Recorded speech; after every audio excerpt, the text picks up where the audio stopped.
qué momento las sociedades europeas decidieron que los objetos de la historia misma, debía ser conservada para las generaciones del futuro?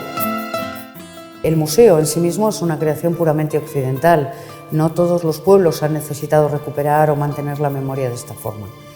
La Ilustración quiso que los museos formaran parte de la educación de los pueblos, considerando que la cultura era la base del progreso. La Ilustración del siglo XVIII nos legó, por lo tanto, esta magnífica construcción social que después sería también una construcción política.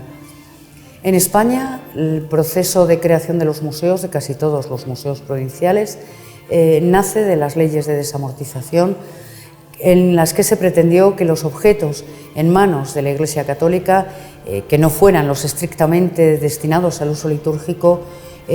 pasaran a formar parte de esos museos provinciales para educación, deleite y conservación de la memoria de los pueblos.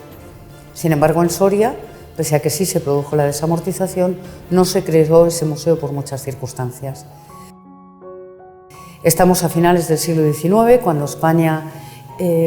descubre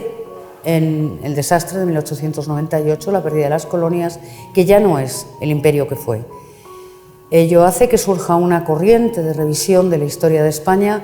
por la cual algunos pretenden que volvamos la mirada atrás para sentir el orgullo de españoles, insistiendo en los grandes mitos del pasado español, como pueden ser los Reyes Católicos, la Reconquista o como puede ser Numancia o Sagunto.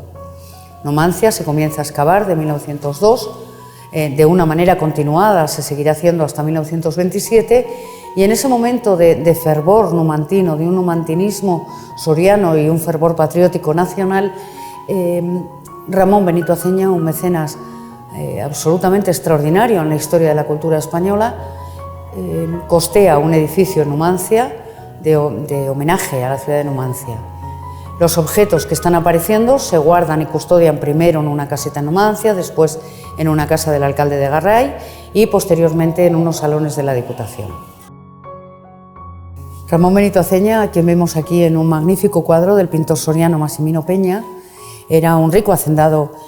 que había nacido en Valdeviano de Tera, fue senador. Entre otras cosas, a él le debemos, por ejemplo, como hecho singular y muy importante y trascendente, la construcción del ferrocarril desde Torralba hasta la ciudad de Soria, y desde luego le debemos también de una manera admirable la construcción del Museo Numantino y el que él costeara, mejor dicho, todas las vitrinas y todo el mobiliario necesario para la exposición del Numantino.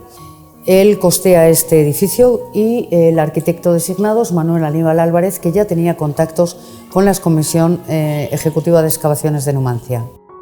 Es madrileño, que construye en Madrid determinados edificios de viviendas y construye, por ejemplo, el Colegio del Pilar, de estilo neogótico. Sin embargo, para el Museo Numantino hay un hecho que nos comenta y nos explica muy bien Juan Antonio Gómez Barrera, y es que él se inspiró en un mosaico aparecido en la Villa Romana de Arellano, en Navarra, que se exponía en el Museo Arqueológico Nacional. Consigue un carácter de ascensión casi espiritual a través de la creación de dos terrazas sobre las que se asienta el Museo Numantino. Tenía 3 naves y un pórtico que simulaba esas galerías romanas de las villas romanas antiguas.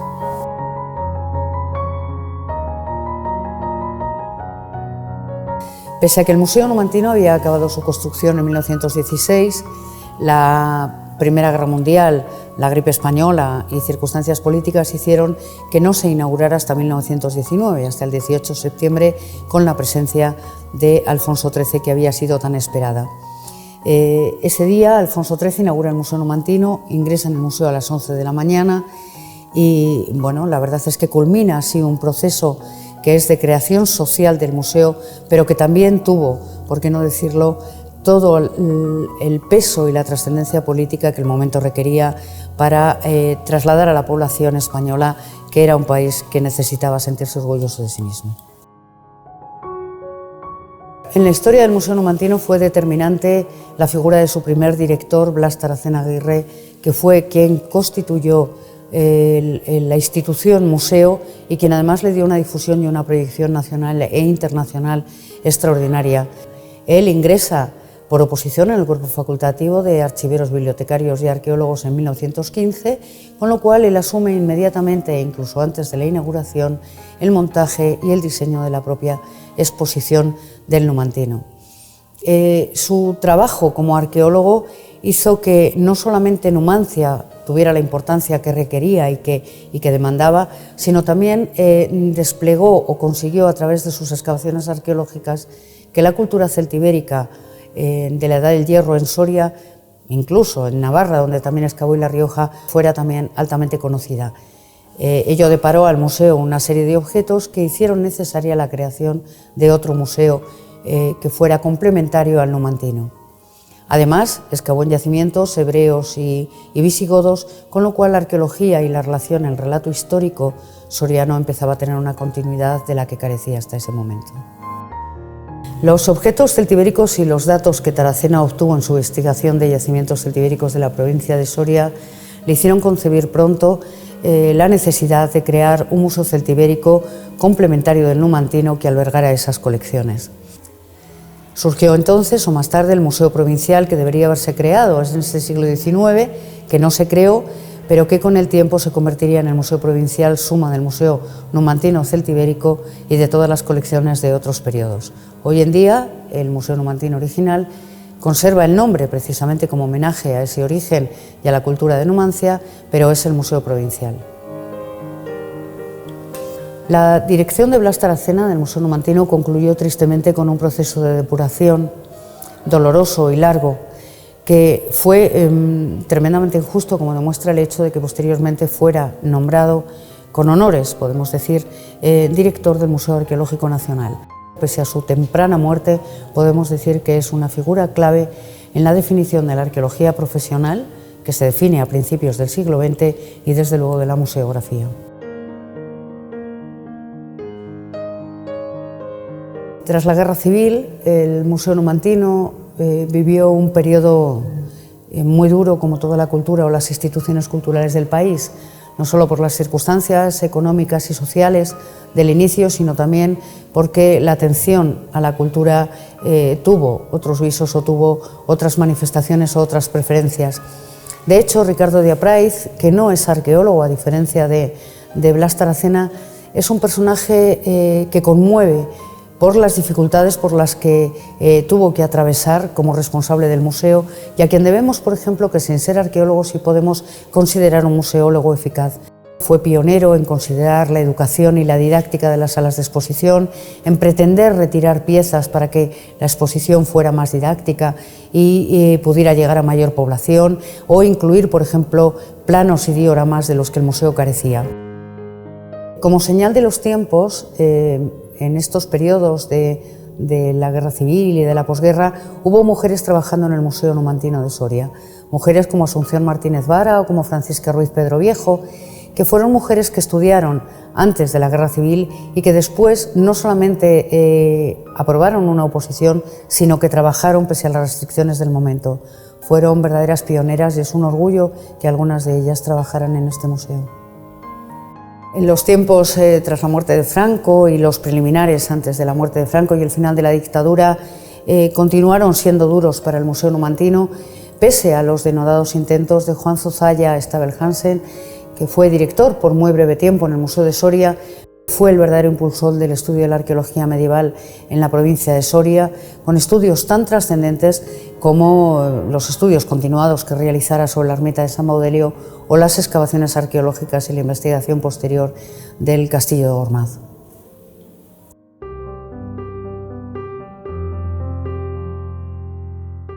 Si veíamos que el museo es una creación de la Ilustración, lo cierto es que la democracia española trajo un nuevo renacimiento a los museos. España necesitaba en ese momento trasladar al mundo que era un país moderno, un país capaz de reconocer su cultura y proyectarla, y sobre todo un país con capacidad de creación en la actividad y en el arte contemporáneo. Surgen entonces los museos de arte contemporáneo y surge también una política de renovación intensa y profunda de algunos de los museos provinciales. José Luis Argentía Oliver, un hábil gestor y dotado de una intuición extraordinaria para captar los síntomas sociales y hacia dónde debería dirigirse la nueva museografía que ya había definido el Consejo Internacional de Museos de la UNESCO a través de una definición de museos ambiciosa, consigue, con una hábil gestión y con la colaboración del Ministerio de Cultura, la renovación integral del Museo Numantino, en una ampliación arquitectónica que dotará al museo de almacenes, áreas de estudio, laboratorio de restauración e investigación, áreas de administración y gestión.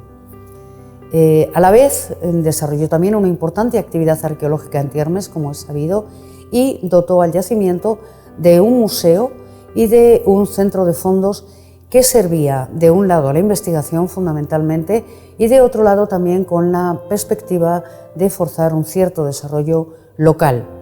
Esto en aquel momento, hay que pensar que el Museo de Tiermes se inaugura en 1986, era una idea realmente novedosa y entre los museos in situ es quizá el más conocido del país. Hizo también una renovación del Museo de Ambrona, renovó también la exposición de San Juan de Duero, es decir, la perspectiva era modernizar la presentación al público de las colecciones y de la historia y por otro lado también en reformar y renovar la museología.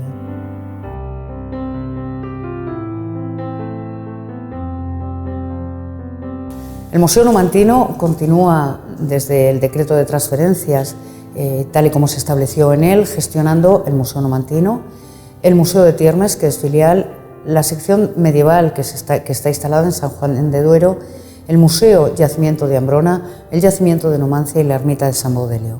La definición del Consejo Internacional de Museos y la propia legislación española y europea obligan a los museos a la conservación de los objetos del pasado para las generaciones del futuro. Esta es sin duda la obligación y el imperativo legal mayor y más grave que tenemos que asumir los museos.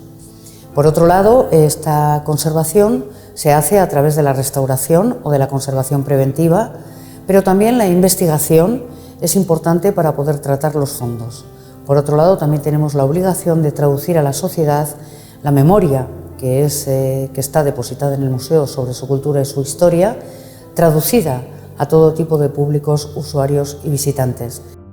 Desde 1989 hasta hoy, en que tenemos unos registros tomados de manera continuada, porque antes existen pero no son sistemáticos, el Museo Numantino ha recibido algo más de 6 millones de visitantes. Digo algo más porque el yacimiento de Tiermes no está vallado, con lo cual es muy difícil hacer esa contabilidad. A nosotros nos gusta hablar de usuarios y visitantes en el sentido de que un visitante puede ser ocasional, pero nuestro objetivo es llegar a generar un importante núcleo poblacional que sean realmente usuarios de los servicios culturales que ofrecemos.